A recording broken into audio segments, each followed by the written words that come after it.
bit of unnecessary campery, jokery or flippancy and you're off the show. Get it? Not as much as he used to, but... Jingle! Jack Straw uses an algebraic formula to predict when crises will happen. It's called the Poisson formula. Sounds a bit fishy to me. Why? Never mind. And with me to discuss it is Emeritus Professor of Mathematics at Morecambe College of Further Education, Dr. Hermann Zermitz. I'll do, Flower. You're not German then, Dr. Zermitz? Yes, I'm from Dusseldorf. I just haven't got much of an accent. Now, Dr. Zermitz, explain the Poisson formula to me in layman's terms. Well, basically, you multiply E brackets minus M and M brackets X and divide the answer by X. This gives the probability of X number of crises cropping up. And E equals 2.72 and M is the average number of events at the time. And does it work? Does it, tits? There is, at the moment, no way of predicting the future mathematically or otherwise. Oh, shame. But I confidently expect that there will be within 3 years. Yeah, are there any other formulae one might usefully employ as a politician, Dr. Zermitz? Well, there's my own Zermitz Tory party theorem. And what is that? It runs like this. Tories divided by Europe multiplied by sleaze equals F plus S. Where F and S are... Fan and... Yes, thank you, Dr. Herman. Film news now, and there's been award success in America for various Brits, including Sam Mendes, Janet McTeer and Phil Collins, although there's nothing more disturbing than the thought of that fat, balding man standing on stage triumphantly clutching his Golden Globes. From Los Angeles, here's Kim Stickybelly. The British are coming, the British are coming. That's a cliche we film journalists trot out every year on these occasions when more than one Brit wins.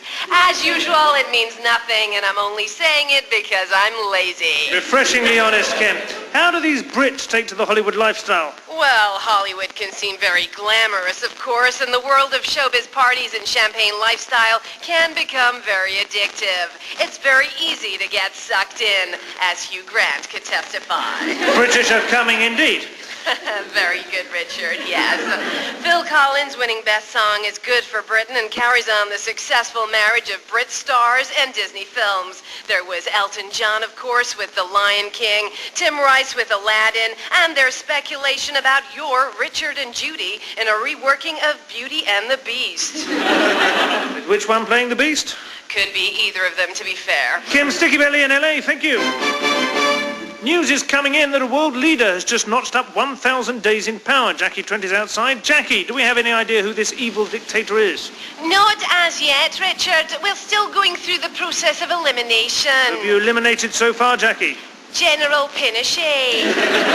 Are the people of this tyrant's country celebrating, Jackie? Far from it, Richard. I understand that many of the old and sick liken his tyrannical rule to that of an equally despotic, hand-bagging predecessor. Did this predecessor influence his policies, Jackie? Only the words and their meaning, Richard. Jackie, do we know how this despot spent his 1,000th day in power? We think doing what he does every other day, pushing people around. Of course, this has neither been confirmed nor denied by the people he pushes around. Of course it hasn't. Thanks, Jackie. More news on the autocrat in 4 figures as it happens. Sport now, and our cricketers are still in South Africa. Monty Tightrope is there. What's new, Monty? All the talk here, Richard, is of the death of E.W. Swanson, the doyen of the cricket journalists, the guru of the gab, the sultan of the square, the bishop of the boundary rope. Did you think of all that yourself? My wife helped. E.W. Swanson, as a young boy, Richard, saw W.G. Grace play. He was a stickler for correctness and the traditions of the game. I could almost see him here now, Richard, ramrod straight, immaculate blazer, that patrician chin jutting forward as he leaned over the microphone. And what would he be saying, Monty? We're still shit. Thanks, Monty.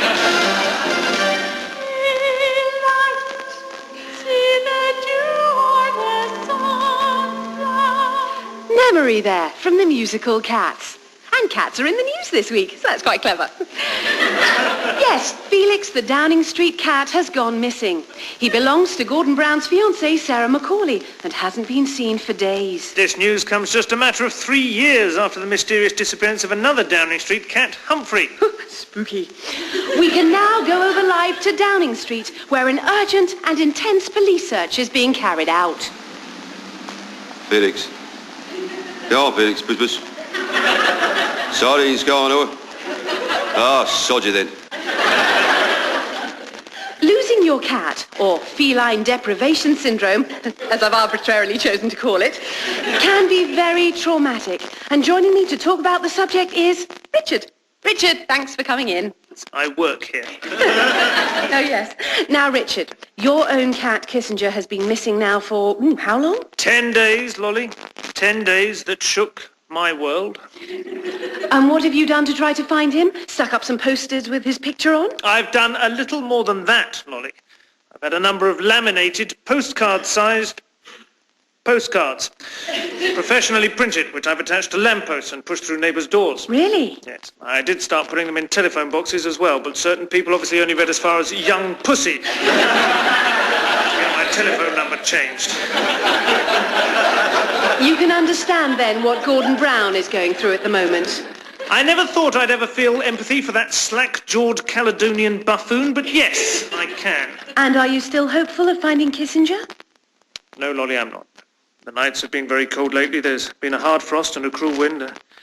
I fear that my Kissinger, my furry companion, No, I will say it, my friend won't be hopping playfully onto the end of my bed ever again. He's dead, Lolly. I know it. Kissinger is dead. Well, never mind. He's only a cat. Bless you for your kind words. No, you'll get over it. I mean, I lost my electronic organizer the other day. Wept buckets, but I'm a survivor. Anyway, thanks for coming in, Richard. I work here. Now, back to Jackie Trent, who's still outside with more on the man of 1,000 days. Jackie, what news? Well, Richard, I can tell you that the man who's been in power for 1,000 days is in fact our very own Tony Blair. I might have known. 1,000 days, eh? Somehow it seems like only 30 months ago. Jackie, are there any cracks appearing in the edifice of his government? Cracks. Bits are falling off everywhere, Richard. So his days are numbered then? Yes, probably in the tens of thousands, thanks to his huge majority, Richard. But what about the opposition, Jackie? There isn't any, Richard, unless you count Ken Livingstone, the Daily Mail, and a weedy proponent of the ancient art of judo. A grim prospect indeed. Thanks, Jackie. With me now is Sir Charles Kingston, Emeritus Professor at the Bismarck Foundation. Sir Charles. Hello. How does Tony Blair rank alongside other great dictators? Oh, rather well, actually, Richard, yes. In a recent foundation poll, he came fourth after Adolf Hitler, Idi Amin and Charlie Chaplin. Chaplin? Yes. Well, of course, that poll was only about hairstyles. We do find it a good indicator of popular feeling. So people like him then? No, just his hair. Sir Charles, in your opinion, are we likely to see Tony Blair still in office in another 1,000 days? Yes, quite probably, Richard. There are many examples of people in his position who cling on well past their sell-by date. Margaret Thatcher, Fidel Castro, and perhaps most notorious of all, Pat from EastEnders. What advice would you offer Tony Blair if he does want to remain in power for another 1,000 days? Crikey. Well, get bigger hair, voice coaching, and start wearing blue power suits. And if that still doesn't work? Oh, go the whole hog and get a handbag. Thank you, Sir Charles. 13 million of us have got one. Another 2 million will have one by the end of the year, and they're rapidly becoming a real menace to society. What are they? Stalkers. They used to be restricted to the rich and famous, but these days anyone from a bingo caller to a busboy is a potential target. And by simply logging onto the internet, you can now find out anybody's address. There, I've just found yours, Lolly. Ooh. From Helsinki, where stalkers outnumber people by nearly 2 to 1, here's Matt Black. They used to be restricted to the rich and famous, but these days anyone from a bingo caller to busboy is a potential target. And by simply logging on to the internet, you can now find out anybody's address. There, I've just found yours, Lolly. Ooh. And here in Finland, stalkers outnumber people by nearly 2 to 1. This is Matt Black for The Way It Is, Helsinki. Thanks, Matt. Listening to that report, and on the line now is Paulie Heikkilä, who advises the Finnish government on crime. Paulie, how do you account for the number of stalkers in Finland? It's very cold in Finland. Yes?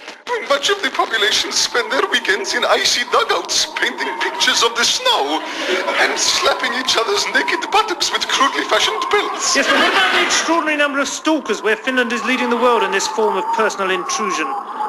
Oh, it's very cold in Finland. Yes, well, we've had about enough of that. Paulie Haikilo there from Finland. To think they actually enjoy living where the sun don't shine. Robbie Williams, not content with dominating the charts with his advert-friendly diet rock music, is now turning his attention to poetry. His first collection of verse will be published later this year and contains meditations on the fickle nature of fame. Apparently the so-called book will feature such choice rhyme as I've money to spend and I live as a high roller. If I'm ever abrasive, it's because I'm scared. Thank you for letting me be me. Gosh, that's so true. What is? That thing you just said. Anyway, I think he's brilliant. High as a bloody kite, more like. Must be some kind of free bass verse. Anyway, to mark his poetical debut, I've penned a poem dedicated to Mr. Williams in the form of a haiku.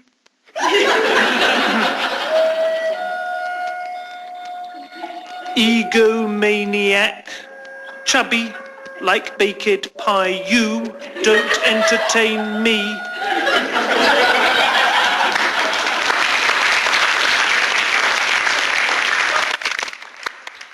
Richard, that doesn't even rhyme. Oh, never mind. Research this week has concluded that the developed Western world is suffering an obesity epidemic among its children. It also states that the children most at risk are those living in large cities with poorly educated parents. This could, of course, mean that Brooklyn Beckham is set to become the fattest child in history. With me to underline this point from the city of Birmingham is Mrs. Geek, who frankly will never design rockets, and her fat, gross spawn, Neil. Hello. Neil, don't eat with your mouth closed. Am I on the telly now? Shut up. Mrs. Geek, do you agree with these findings? I have to say that looking at you and that disgusting thing you've brought with you, the evidence looks pretty conclusive. Actually, I think it's stupid. Neil being massive has got nothing to do with my intelligence or Birmingham. It's simply that he stuffs his face with buns and pies for 18 hours a day. Do you like the homemade tattoo of an anchor on my forearm? I did it when I was pissed. Yes, I think you could be missing the point, Mrs. Geek. If you had been better educated, you would realise the importance of a balanced, nutritious diet for your son. Are you saying there's something wrong with eating fried oil? But anyway, Neil's not obese, it's just puppy fat. He's a growing lad, I've got to feed him up. Mrs. Geek, that cannot be described as puppy anything. It is roll after glutinous roll of fully grown St. Bernard fat. You are enormous, your son is enormous. I mean, look, I'm having to interview both of you through the door. Don't the children at school tease him? He doesn't go to school. But even if he did, he couldn't hear him. You see, his cheeks have grown over his ears. Come on, Neil. Do you want some lard to go with that cake? No school? What of his future? What would he do? He's going to be the new Bernard Manning. Not only is he fat, I've also been teaching him to be a racist. You see, not so stupid now, am I, you big university punts? Thank you, Mrs. Geek. I pray for you at night. This week sees the launch of a new campaign designed to bring awareness to the issue of your pet's dental hygiene. It's called Pet Smile Month.